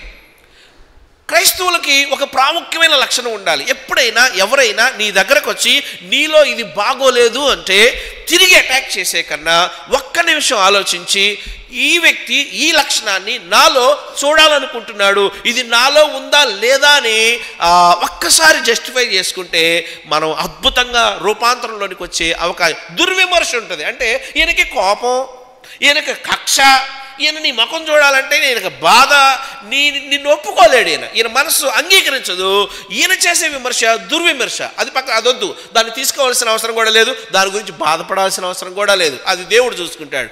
కానీ నిన్ను మార్చాలని, నీ బ్రతుకులో ఆ ఉన్నతమైన స్థితి కనపడాలని నీ గురించి ఎవరైనా నీ దగ్గరకు వచ్చి సలహా ఇస్తే రెడీ టు యాక్సెప్ట్. ఇది దేవుని లక్షణం. ఈ లక్షణం దేవుని లక్షణం. నీ దగ్గరకు వచ్చి నీలో ఉన్న బలహీనత గురించి ఎవరైనా నీకు చెబుతూ ఉన్నప్పుడు దాన్ని ఒప్పుకొని తప్పుకొనడం, ఆ పాపం స్థితి నుండి బయటికి రావడం, ఇట్స్ ఎ బ్లెస్సింగ్. ఇది ఆశీర్వాదం, ఇది దీవెన. ఎందుకో తెలుసా? అది నిన్ను మహిమలోనికి తీసుకువెళ్ళేదే కానీ ఆ విమర్శ నిన్ను దిగజార్చేది కాదు. అంటే అర్థం ఏంటంటే దేవుడే కొన్నిసార్లు కొంతమంది ద్వారా నిన్ను ఆత్మీయంగా బలపరచడానికి ప్రయత్నం చేస్తాడు. అబ్రహాము ఏమిచ్చావు? అబ్రహాం అంటాడు, వెన్నముద్ద పెట్టా, మంచి దూడ, సగం ఫ్రై సగం ఓకే అయిపోయింది, ఎవ్రీథింగ్ శ్రేష్టం. మరి దేవునికి 2024లో నువ్విచ్చు, నువ్వు తృప్తిపరిచే, నువ్వు దేవుడు యాక్సెప్ట్ చేసే స్థితి ఏంటంటే విరిగి నలిగిన హృదయంతో ఆయన సన్నిధిలో మొరపెడుతూ నీ హృదయార్పణలను ఆయనకి ఇవ్వడం ఉందే, అదే శ్రేష్టమైన అర్పణ. రెండు చూసా. ఒకటి, సేవించుటకు వేగిరపడిన అబ్రహాము, పక్కన పెడదాం. రెండవది, ఆతిథ్యమిచ్చు అబ్రహాము, పక్కన పెడదాం. మూడవది, ఆశీర్వదింపబడిన అబ్రహాము. చాలా ప్రాముఖ్యమైన మాట. ఆశీర్వదింపబడిన అబ్రహాము ఎక్కడ కనపడుతుంది? ఇది 9వ వచనం నుంచి 15వ వచనం వరకు చూస్తే అక్కడ కనపడుతుంది. ఓకే, మంచి భోజనం పెట్టారండి, బాగుంది. భోజనం పెట్టిన తర్వాత బాగుంది అమ్మ, బాగా వండావంటే ఆ ఇంటి ఆవిడకి కొంచెం బాధ కూడా కలుగుతుంది. ఇంత తిన్నాడు, పోతా పోతా ఒక మాట అయినా అనొచ్చు కదా. బాగుందంటే మాకు సాటిస్ఫాక్షన్ ఉంటుంది కదా, మంచిది. ఓకే, ఈ వచ్చిన వాళ్ళు ఆ మాట అనకుండా ఏమంటున్నారంటే 9వ వచనంలో, వారు అతనితో నీ భార్య అయిన శారా ఎక్కడున్నదని అడగగా. జనరల్గా ఎక్కడ ఉంటుంది? ఇప్పుడు దాకా ఏం చేసింది శారక్క? వంట చేసింది. జనరల్గా ఏముంటుంది? వంట, కాస్త చెమట ఇలా అనుకుంటా స్ట్రెస్లో ఉండొచ్చు. ఏమని ఉందంటే అక్కడ, అదిగో గుడారంలో ఉన్నదని చెప్పినందుకు ఆయన, మీదటికి కాలమును నీ యొద్దకు నిశ్చయముగా మరలా వచ్చేదను, అప్పుడు నీ భార్య అయిన శారాకు ఒక కుమారుడు కలుగును. ఎస్, దేవుణ్ణి మనం చాలా సంకుచిత స్వభావంతో ఎస్టిమేట్ చేస్తాం, అంచనా వేస్తాం. కాదు, నువ్వు అనుకున్న దానికన్నా గొప్పవాడు దేవుడు, నువ్వు ఆలోచించిన దానికన్నా గొప్పవాడు దేవుడు, నువ్వు చెప్పే వాటికన్నా ఎక్కువగా నీ గురించి ఎరిగిన వాడు దేవుడు. నువ్వు అనుకున్న దానికన్నా ఆయన గొప్పవాడు, నువ్వు ఆలోచించిన దానికైనా ఆయన గొప్పవాడు, నువ్వు ఆశించిన దానికన్నా ఎక్కువగా ఇవ్వగలిగిన వాడు. శారా ఫుడ్ పెట్టింది, బాగుంది, కొంచెం స్ట్రెస్లో ఉంది. శారా ఎక్కడ? ఓకే, అక్కడ ఉంది. ఏంటి సార్ మీదటికి ఏంటంట దేవుని గురించి మనం కొన్ని సంగతులు ఈ 9 నుండి 15 వచనాలు ఇంటికి వెళ్ళి, నాకు సమయం లేదు, నా టైం అయిపోయింది. 9 నుండి 15 వచనాలు మీరు ఇంట్లో ధ్యానం చేయండి. మీకు 4 విషయాలు బహిర్గతం అవుతాయి. ఒకటి, దేవుని గురించి. ఒకటి, మన కొరత ఎరిగిన దేవుడు. ఫస్ట్ పాయింట్, మన కొరత ఎరిగిన దేవుడు. అబ్రహాం కొరత ఏంటి? పిల్లలు లేరు. ఎన్ని సంపాదిస్తే ఏముందండి, దాన్ని అనుభవించేవాళ్ళు లేనప్పుడు? ఎన్ని సంపాదిస్తే ఏంటి మంచి పిల్లలు లేనప్పుడు? ఎన్ని సంపాదిస్తే ఏంటి మాట ఏనని పిల్లలు ఇంట్లో ఉన్నప్పుడు? ఎంత సంపాదిస్తే ఏంటి ఎదురాడే స్వభావం కలిగిన మూర్ఖులు ఇంట్లో ఉన్నప్పుడు కదా? పిల్లలు ఉండాలి. ఆ పిల్లలు కూడా ఎలాంటి వాళ్ళు అయి ఉండాలి? మంచి పిల్లలు అయి ఉండాలి, మాట వినే పిల్లలు అయి ఉండాలి. అబ్రహాము యొక్క అవసరాన్ని ఎరిగిన దేవుడు అబ్రహాము అడగక ముందే ఒక స్టేట్మెంట్ ఏంటో తెలుసా? ఇలా అనుకుందాం, మన దేవుడు ఎంత గొప్పోడంటే మన కొరత ఎరిగిన దేవుడు. ఎస్, పదే పదే పదే పదే పాడిందే పాట, అదేదో దాసుడా అన్నట్టుగా చెప్పిందే చెప్పుద్ది. కీళ్ళ నొప్పి తగ్గించు బ్రో. ఏంది ఈ 70 ఏళ్లలో కూడా కీళ్ళ నొప్పి తగ్గుద్దా? ప్రభా నా షుగర్ తగ్గించు ప్రభా, షుగర్ తగ్గించు ప్రభా అని మంచి మైసూరు పాకులు స్తుతి కోడీలకు వచ్చి బ్రెడ్ హల్వాలు తింటే షుగర్ తగ్గిద్దమ్మా. మళ్ళీ ప్రార్థన ఏంటంటే నా షుగర్ తగ్గేటట్లుగా ప్రార్థన చేయడం. ఎట్లా తగ్గుద్ది? బీపీ ఈ రేంజ్లో 180 మీటర్ పగిలేటట్టుంటే ఈవిడ మంచి మసాలాలు కళ్ళముట నీళ్లు గారేదాకా తిని బీపీ తగ్గేటట్టుగా ప్రార్థన చేయండి బ్రదర్ కదా. విచిత్రమైన కోరికలు. ఏమో మారదు, దేవుడు మారాలి. ఏమో మారదు, దేవుడే మారాలి. ఏమో కారాలు తిన్నా బీపీ తగ్గించాలి. ఏమో మంచి స్వీట్ తిన్నా అది కూడా దేవుడి బాధ్యతే. ఏమో ఆరోగ్యం ఎట్ట తిని ఇదైనా దేవుడిదే బాధ్యత, దేవుడే చూసుకోవాలి కదా. సరే పక్కన పెడదాం. మన కొరత ఎరిగిన దేవుడు. మీరు ఇంటికి వెళ్ళి ధ్యానం చేసి ఈ సత్యం బయటకు వచ్చింది. రెండవది ఏంటంటే మన కొరత ఎరిగిన దేవుడు. రెండవది లక్షణం అక్కడ ఉంది, మన స్థితిని ఎరిగిన దేవుడు. స్థితి ఏంటి? అబ్రహాం స్థితి ఏంటి? పిల్లలు పుట్టే వయసా అండి వాళ్ళు ఏమన్నా 24, 30 లేదు 35 మధ్యలో ఉన్నారా కదా? డాక్టర్స్ చాలా స్పెసిఫిక్గా చెప్తా ఉన్నారు, 35 సంవత్సరాలు దాటి 40 సంవత్సరాల మధ్యలోనికి వచ్చినప్పుడు స్త్రీకి కలిగే ఆ మార్పులు ఏంటి అన్నప్పుడు గర్భసంచి ఆ ముందున్నంట ఎలాస్టిసిటీ అంటే వ్యాకోచించే స్వభావం 40 years తర్వాత ఈ ఎలాస్టిసిటీ అంటే ఈ వ్యాకోచించే స్వభావాన్ని సహజ సిద్ధంగా కోల్పోద్దట గర్భసంచి. స్త్రీ యొక్క ఎడమ పిడికిలని బిగిస్తే ఎంత ఉంటుందో అంత ఆవిడ గర్భసంచి ఉంటుంది. దీనికి ఆ ఎలాస్టిసిటీ పోతుంది. రెండవది ఈ ఉన్నటువంటి ఋతుక్రమం అనేది పోతుంది. ఇవన్నీ ఇంత జరిగినప్పుడు లోపల ఒక బిడ్డ పుట్టడానికి కావలసిన ఎన్విరాన్మెంటే ఉండదు. ఏది 40 ఏళ్లకే ఉండకపోతే శారకకి 85 లేదా దగ్గర కొంచెం ఆ పైన ఉన్న ఆ వ్యక్తికి ఎలా జరుగుతుంది? ఒకటి ఆలోచన చేద్దాం. మన కొరత మనకి చెప్పకముందే మన గురించి ఎరిగిన దేవుడు పక్కన పెడదాం. రెండవది మన స్థితిని కూడా ఎరిగిన దేవుడే. శారక్కట ఈ మాట అనగానే పక్కుమని నవ్విందంట. ఎలా నవ్వింది? ఇప్పుడు మీరు నవ్వినట్టే నవ్వింది. ఇంకొంచెం స్ట్రాంగ్గా కూడా నవ్వి ఉండొచ్చు. శారా ఏమన్నారు? దేవుడేమన్నాడు? శారా నువ్వు నవ్వనేలా. ఎవరు చూశారు? Abraham shock. లేదే నేను బాగానే ఉన్నాను. శారా నవ్వావా అనలేదులే అక్కడ. ఆ దేవుడే అంటున్నాడు, శారా నువ్వు నవ్వనేలా. ఎంత రమ్యమైన మాట. ఆ మాట చదువుతా ఉంటే ఎంత ఆనందం కలుగుతుందో. యెహోవాకు అసాధ్యమైనది ఏదైనా కలదా? శారా గర్భసంచినే తయారు చేసిన వాడిని, నిన్నే తయారు చేసిన వాడిని, నీలో ఉన్న ఒక శరీర దౌర్బల్యతను నేను సాల్వ్ చేయలేనా? ఒక బిడ్డని కనడానికి కావలసిన వాతావరణాన్ని నేను సృష్టించలేనా? ఏ యొక్క హార్మోన్స్ ఎలా స్రవించ చేయాలో నేను చేయలేనా?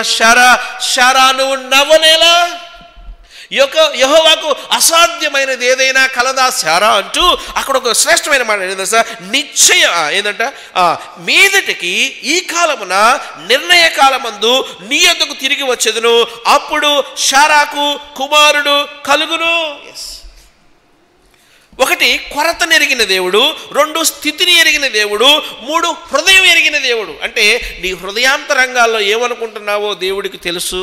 శారా నీ హృదయంలో మచ్చర పడుతున్నావు కదా, ఇది అసాధ్యం అనుకుంటున్నావు కదా. ఇలా అనుకుందాం. కొరత ఎరిగిన దేవుడు, స్థితిని ఎరిగిన దేవుడు, 3వ మాట హృదయమును ఎరిగిన దేవుడు, 4వ మాట 17వ వచనంలో ఉంటుంది. ఏమని రాయబడింది అక్కడ 17లో? అప్పుడు యెహోవా నేను చెయ్యబోవు కార్యము అబ్రహామునకు దాచెదనా? నేను చేయబోయే కార్యాన్ని అబ్రహాముకు దాస్తానా అంటే భవిష్యత్తును ఎరిగిన దేవుడు. అయ్యా దేవుడు తక్కువగా అంచనా వేయబాక, దేవుడు చులకన చేయబాక. దేవుడు చూడట్లేదు, దేవుడు వినట్లేదు, దేవుడు వదిలేశాడు, దేవుడికి నేను నచ్చట్లేదు అంటే చాలా కారణాలు ఉండొచ్చు. మార్చుకోవాలి, గ్యారెంటీగా నువ్వు నచ్చుతావు.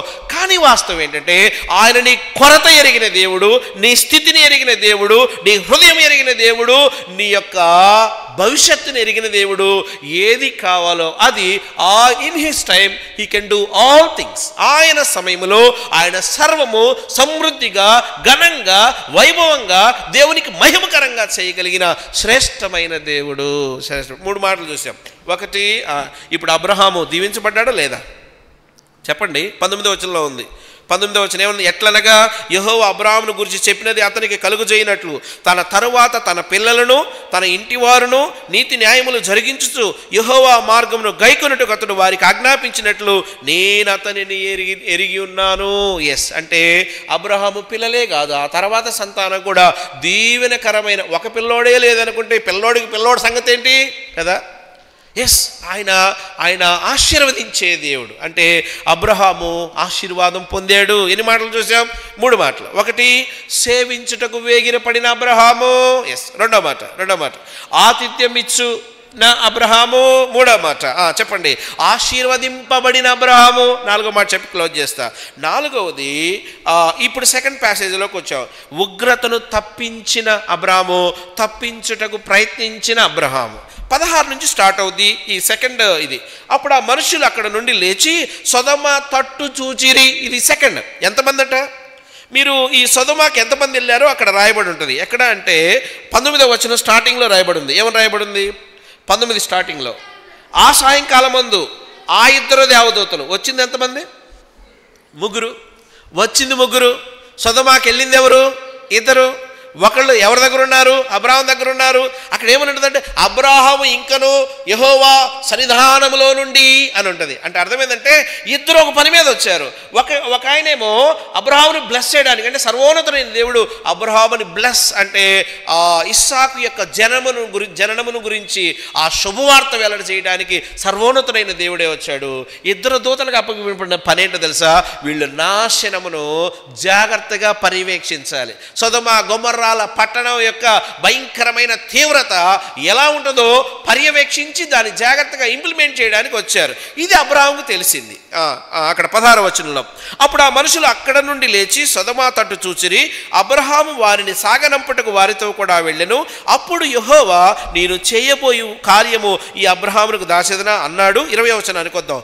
మరియు యెహోవా సొదొమ గొమొర్రాలను గూర్చి మొర గొప్పది కనుక వాటి పాపము బహుభారమైనది కనుక నేను దిగిపోయి నా యొద్దకు వచ్చిన ఆ మొర చొప్పుననే వారు సంపూర్ణముగా చేసిరో లేదో చూచెదను, చెయ్యని ఎడల నేను తెలుసుకొందునెను.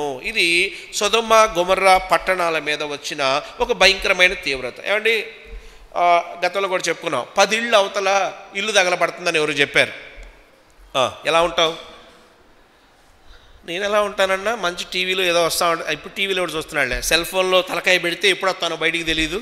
తలకాయ తీసుకెళ్ళి లోన పెడతా, పక్కిల్లు తగలబడినా నాకు ప్రాబ్లం లేదు, ఎందుకంటే సెల్ ఫోన్ ఉంది కదా. సరే, 10 ఇళ్ళు అవతల ఇల్లు తగలబడుతుంది. ఏదో ఒక టైంలో ఆ మంట, ఆ సెగ, ఆ నిప్పులు ఎక్కడ దాకా వచ్చే అవకాశం ఉంది? మన ఇంటి దాకా కూడా వచ్చే అవకాశం ఉంది. ఇక్కడ ఆల్రెడీ ఆశీర్వాదంతో నింపబడ్డాడు అబ్రాహాం, కొరత తీరిపోయింది, సంపూర్ణతలోనికి వచ్చేసాడు అబ్రాహాం. కానీ ఒక చింత ఏంటో తెలుసా?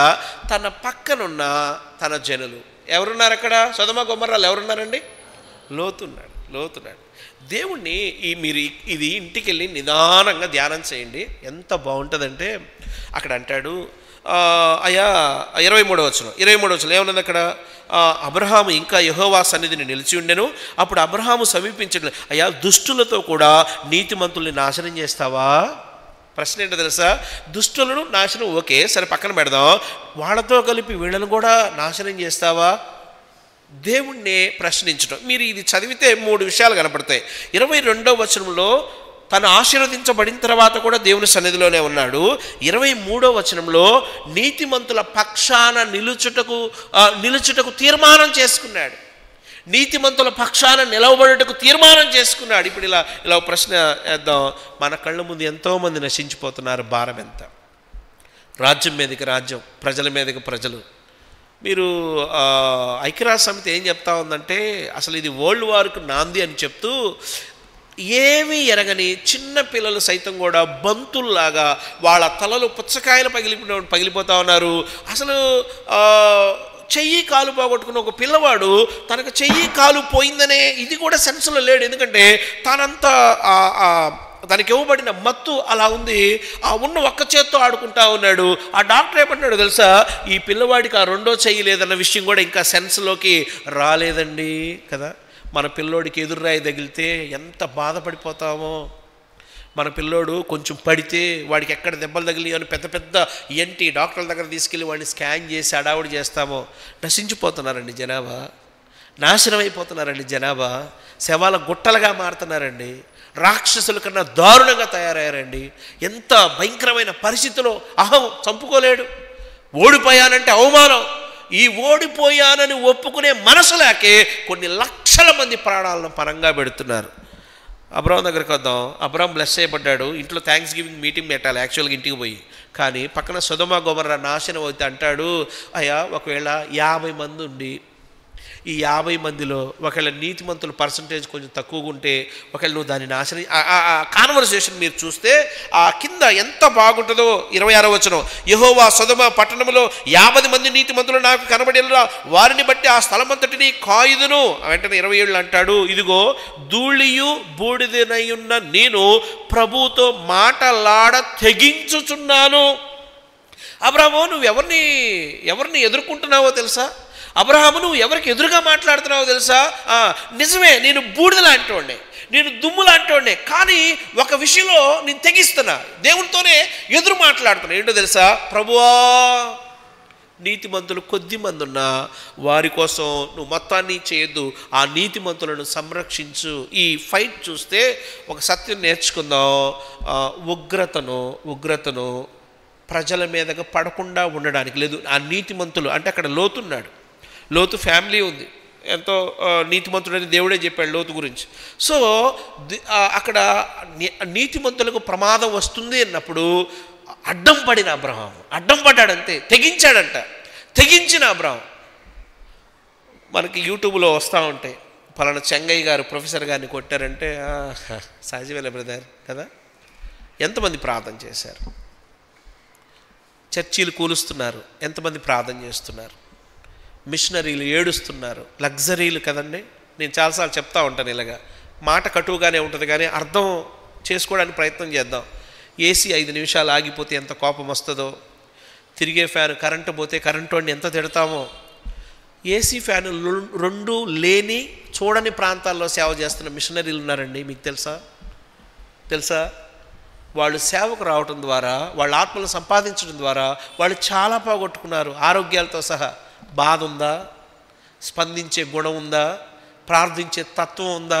ఈ 2024లో నీ కళ్ళ ముందు భయంకరమైన యుద్ధాలు జరుగుతుంటే ఒక్కరోజైనా వాళ్ళ కోసం ఉపవాసం ఉండి, ప్రభువా ఈ తీవ్రత నుండి ప్రజలను తప్పించండి, ఈ రక్షణ లేని స్థితిలో నుండి ప్రభువా వారు రక్షించబడే స్థితిలోకి వచ్చేట్లుగా సహాయం చేయండి అని ఎంత అంగలార్చాం. ప్రియదేవుని బిడ్డ, నీతిమంతులు హింసించబడతారు, దేవుని రాకలో జరుగుతాయి. అయితే నీ బాధ్యత వారి విషయంలో నువ్వు ప్రార్థన చేసి ప్రార్థనాపూర్వకంగా మొరపెట్టవలసిన బాధ్యత నీకుంది. నీతిమంతుల విషయంలో తెగించిన అబ్రహాము. ప్రార్థన చేసుకుందాం, ప్రభువుని అడుగుదాం. ప్రభువా, నిజమే, నా జీవితంలో నేను ఇతరుల కోసం ప్రార్థన చేసిన దానికన్నా నా కోసం